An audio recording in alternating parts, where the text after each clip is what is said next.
been a shift when it comes to support for Ukraine that you see in the conference, support for this bill overall? I know there were 67 yeas, but it was only about a third of the conference, and some of that stemming from what the former president says. No, I think it has more to do for many of us with positioning the aid package in a way that's probably more responsible, perhaps more acceptable to more of our base. But I think there are a lot of us that want to get to yes, but we'd like to position ourselves for a position of be put in a position of strength to insist that the aid be actual military aid as opposed to other humanitarian and government funding aid. I think those things are more appropriate for the neighborhood, if you will, the European allies that are more affected by what's going on in Ukraine.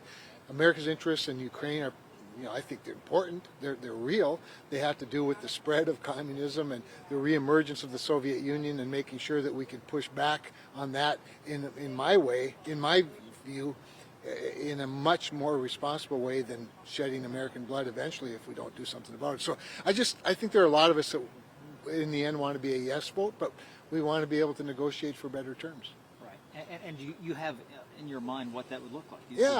Sure. Yeah, in my mind, it's not very complicated. And I think, to his credit, Donald Trump came out with a pretty good idea yesterday with regard to turning it into a loan, whatever the country, a loan with generous, with very generous terms.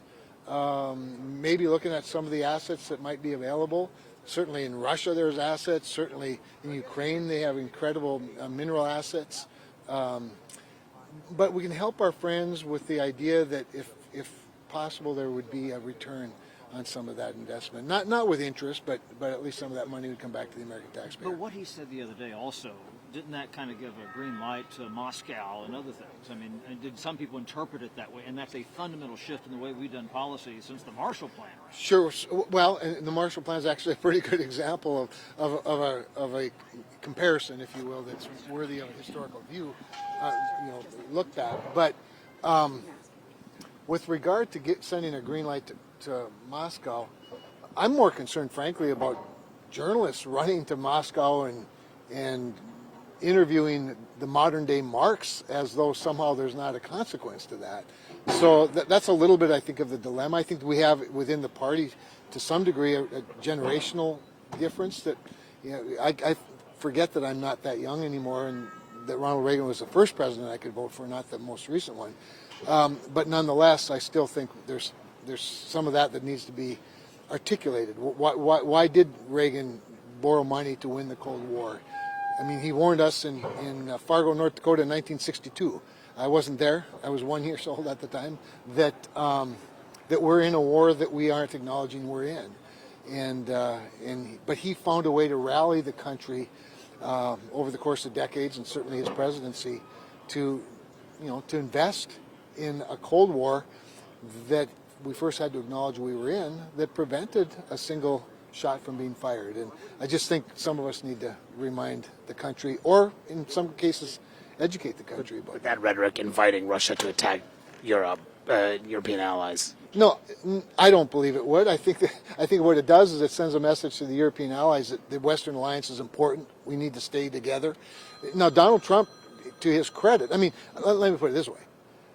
The only president that has done more to bring the NATO countries into compliance with their obligations to NATO itself than Donald Trump was Vladimir Putin.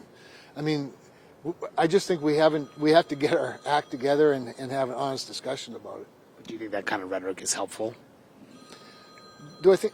Look, again, Donald Trump has earned the right to have some comments about the Western alliance. But to his credit, he was the one that brought a lot of them along.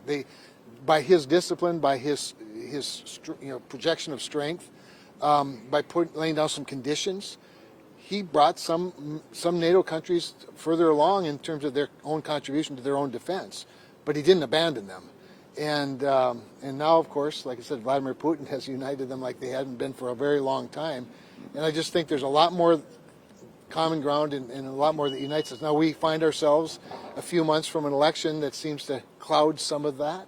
I get that. we elect our people, and politics matters.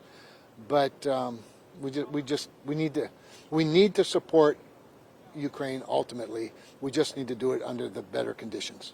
Thank you. Thanks for your time.